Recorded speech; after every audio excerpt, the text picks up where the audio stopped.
Hello everyone.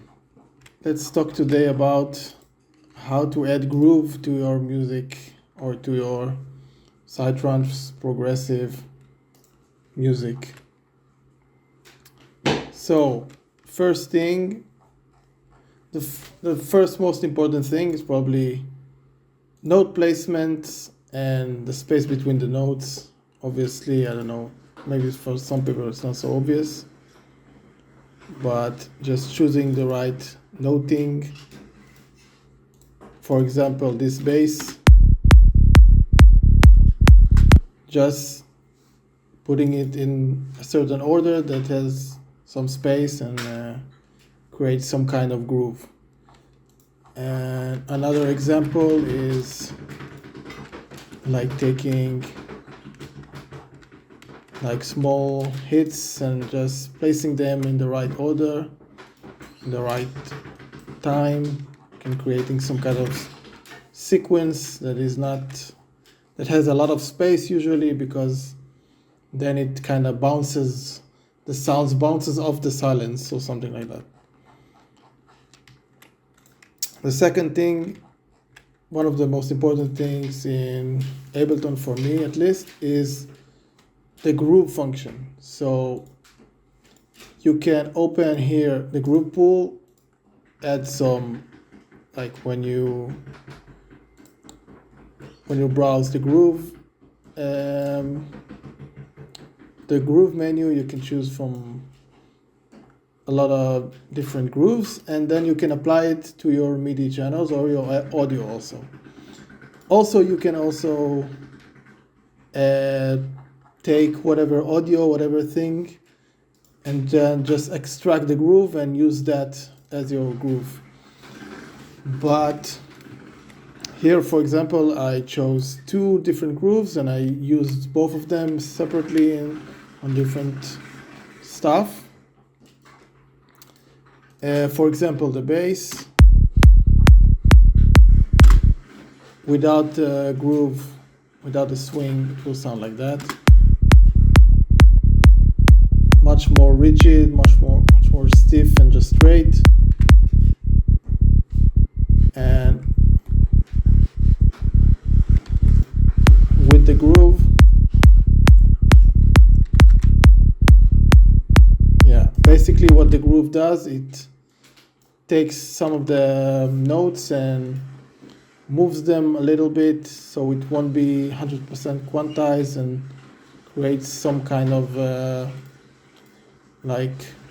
not off-grid notes. And also sometimes it changes the velocity of them, so it basically creates some variation in the rhythm and in the volume and in the dynamic basically.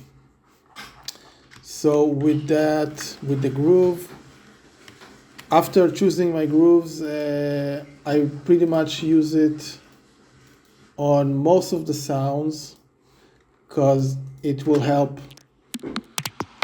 make everything groove similarly and bounce. So that without the groove,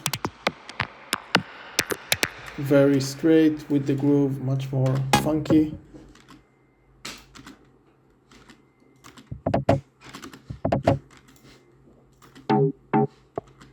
This one doesn't have a groove, but most of them probably has, like that.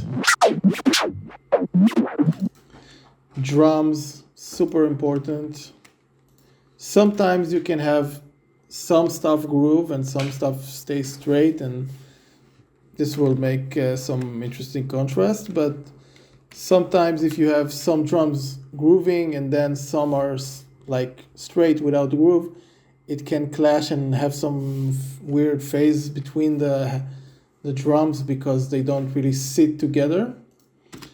But if I just use the groove on this, for example, I take it off, that's like completely like straight and boring.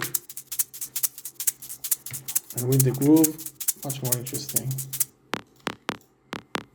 Let's say even this like weird recordings that I did with some synth, with the swing, much more interesting. Gatekeeper to add some more bounciness to it. Same with that, together.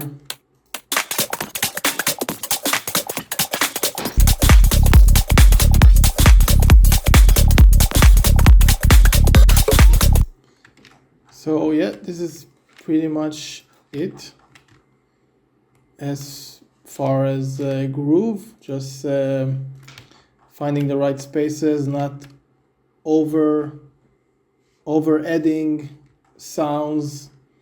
Have some spaces so it has like so the notes will have some air, some breath between the sounds. Place the notes in an interesting way, in a groovy way, and then just play with the notes position and play with the groove settings and stuff like that, and until something sounds cool. So that's it. See you next time.